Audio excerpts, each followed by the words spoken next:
Welcome back. Edge Messaging presents the Daily Takes Newsburst for Wednesday, November 25th. This Saturday, the Milwaukee County House of Correction will launch a soft opening of its alternate care facility in Franklin to address a rise in COVID-19 cases.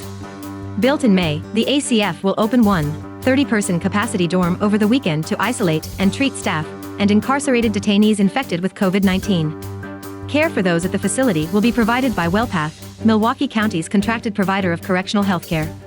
Milwaukee County Sheriff deputies and House of Correction officers will provide security to staff the facility. An obscure group of Republicans filed a lawsuit yesterday and is asking Wisconsin Supreme Court to block certification of the presidential election results. A recount of Milwaukee and Dane County ballots is currently underway and is expected to wrap up within days. The lawsuit by the Wisconsin Voters Alliance further argues that tens of thousands of ballots should be discounted and that the Wisconsin legislature should appoint and direct the actions of Wisconsin's Electoral College electors.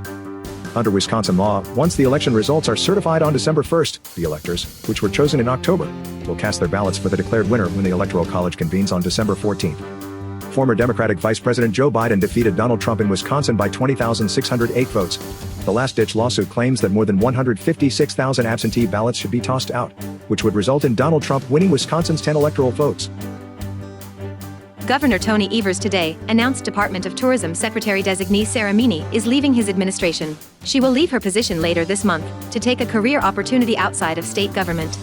Meany served in the governor's cabinet for less than 2 years. 63 more Wisconsinites have died from COVID-19, this according to today's data from the Wisconsin Department of Health Services. DHS indicates an additional 248 hospitalizations and 5,469 new positive COVID-19 tests have been recorded since this time yesterday. The pandemic's death toll in Wisconsin is now 3,178. More than one-third of those deaths have come in the month of November alone. This podcast was sponsored by Edge Messaging. For strategic, political communications at the speed of now, turn to Edge Messaging. 262-290-EDGE.